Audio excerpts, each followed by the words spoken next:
We are back in my kitchen and we are going to make some ice cream.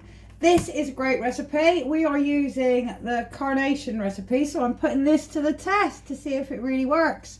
And this is a non-churn ice cream, so no expensive ice cream maker.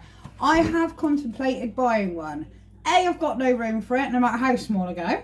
And B, they just tend to be a little bit on the pricey side. So we're going to do this with no machine needed. Just if you've got one to hand, yes, you are going to need electric whisk. So let's pop this together.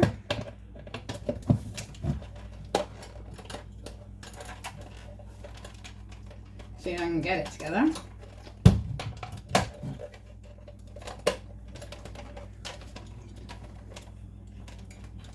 Oh, for God's sake.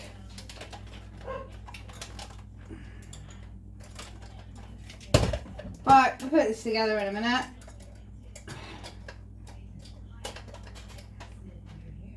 Check it is working. There we are. There. Actually, we got it going. Yay! Right, they're in. So, in our bowl, we have our cream, which we will whisk in a minute. And all we're going to do is we're going to pop our fruit into our pan and reduce that for about 10 minutes along with the sugar, and if you want to add a little bit of lemon juice, just reduce the tartness on the berries. This is a recipe you can use with frozen or fresh berries. It is your own preference. Personally, frozen stuff's cheaper and you're making ice cream. So as long as you've got a nice lot of fruit, you got your sugar. I'm just going to get a lemon.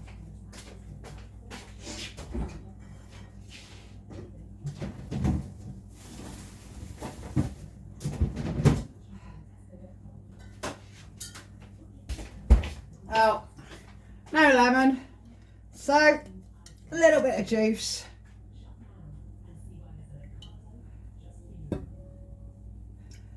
Just to put a little bit of liquid on the bottom.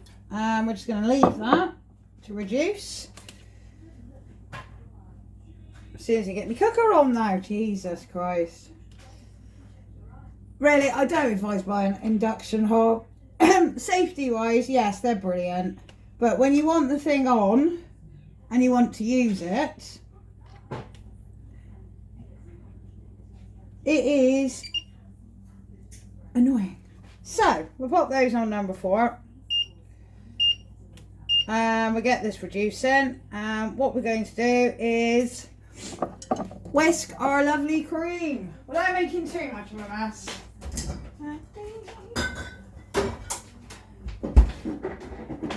Right, so that goes on the boil for 10 minutes. Let it nice reduce. I'm not going to stand here again. I told you, I do not like standing here while you're watching me do silly things that you don't need to see me do. Whisking, stirring, measuring. You know, the boring bits. Just put it together, love. Anyway, so, in with the whisk. Do not whisk with your whisk in the air and then put it in. You will be cleaning it off the walls. So, I'm going to get this going. I'm going to get some lovely peaks going. And I'll be back in a bit with me whisked peaks. And as you can see already, it's already going everywhere. I'm going to turn this up.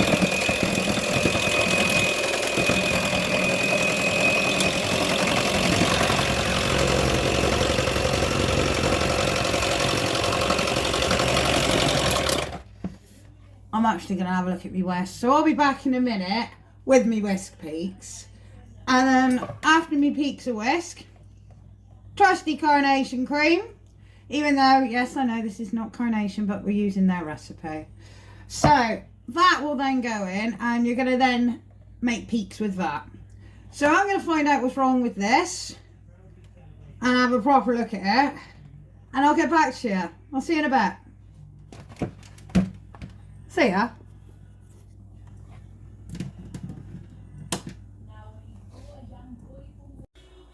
Hey guys, I am back, and yes, I've whisked it and I've managed to get my whisk working. So what you are looking for is this, okay? Not too much, a little bit of density to it. I'll just show you. Look. So when you lift, that is what you're looking for. What we're going to do now is we are going to add the favourite tasty bit, is our condensed milk. As you can see, I have bought this from. However, excuse my fingers, in goes the condensed milk. Give this a little whisk as we're doing it.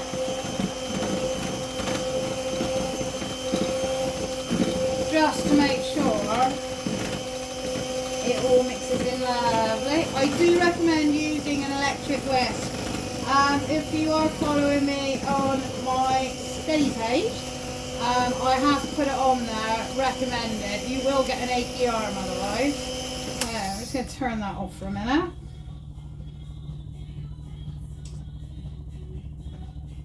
just going to let this pour out for a bit. Oh, there we go. Alright, I am actually going to admit to you, I've done a little bit of a cheat. So, I've actually made 2 ice creams. The one we started yesterday with the summer fruits. And what I did was, I actually popped that one in the freezer. Love it, condensed milk. Excuse my fingers. This is for me, so don't worry about it. And I am actually starting a chocolate one. It is the same process, apart from the fact that you don't have to heat the fruit, obviously, because we're using the chocolate. You don't want to melt that. So, just bear with me. I'm just going to add in the vanilla essence, because even though we're making a chocolate one, you still need that nice little vanilla going through, otherwise it'd be a bit boring. And one for luck. Alright. So, it is exactly the same process as I said, and the only difference is obviously you need to let your fruit cool a little bit before you add it to your mix. So I'm going to get back to this, and we're going to whisk this up until we get some soft peaks, so bear with me. This is the boring bit.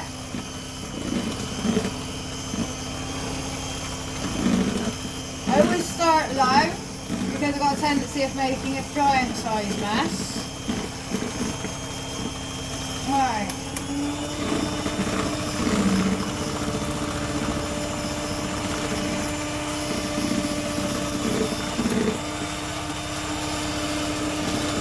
There we go. Really nice.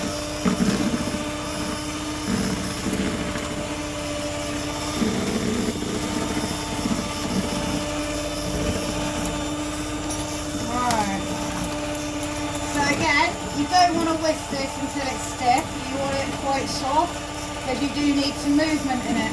What this is going to do is going to stop the chocolate and anything dropping to the bottom, especially when you do make the fruit one, because that's the last thing you need is your fruit falling to the bottom and you've got this lovely layer of vanilla ice cream.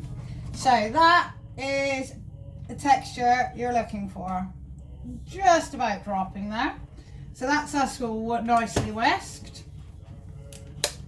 So, as I said, I have swapped, and we have done the fruit one at the beginning, and I'm finishing with this chocolate one, but it is the same process. So, if we imagine this is your fruit, it's chocolate, I know, which I have purchased actually. Oh God, look at this! See, this is why it's getting everywhere. What we're actually going to do is I'm going to pop those off, so I can see that going. Just.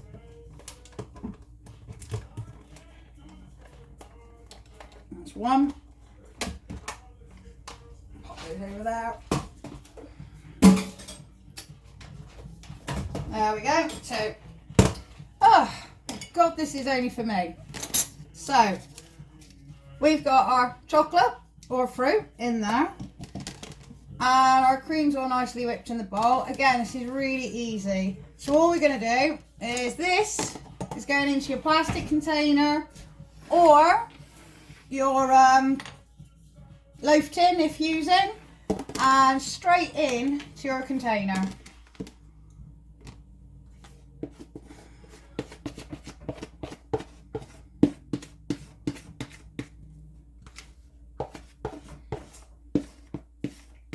There we go.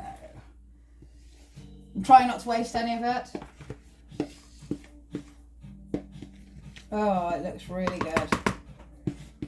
As I said, this is going to take probably between 4 to 8 hours, depending on how soft you like your ice cream.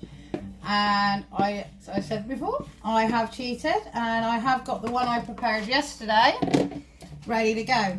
So, all you do for your chocolate ice cream and your fruit one is we're going to mix the chocolate through this lovely ice cream. So I'm going to pop you down here a minute so you can have a little bit of a better view of what I'm doing. And just very carefully mix your chocolate into your cream. I'm using, as I said, actual chocolate block, which I have crushed up in my food processor. You can use normal cocoa, and exactly the same. I'm going to mix this round, and very carefully, obviously, again, I have a problem with making a mess. Work that into your cream. Right, I'm not going to bore you with that because you get the gist. Once you have mixed it in, pop the lid on, and into the freezer it goes.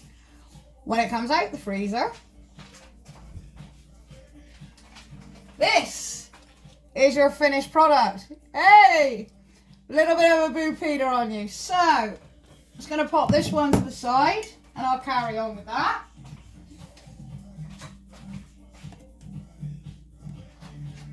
Just going to warm that up a bit.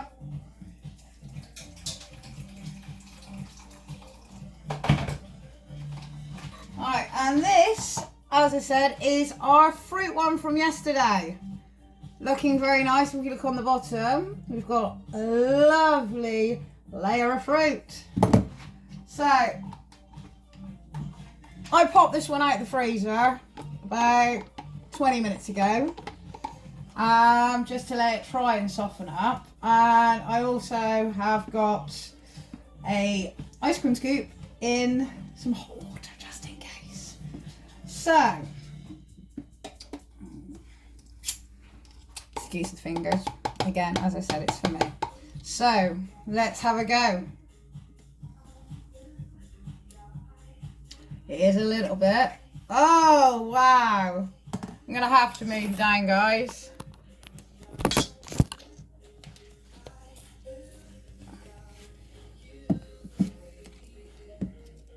And that, my friends, is ice cream. Why don't you give it a try and see what you think? Honest to God, cheap, easy, quick. As long as you got a couple of tubs with somewhere to put it in, you're going to be all right. I'm going to get back to this chocolate one, and I'll let you know how I get on with that. And I'm going to try some of this. It's actually really good. And I'll speak to you later. See you later, guys.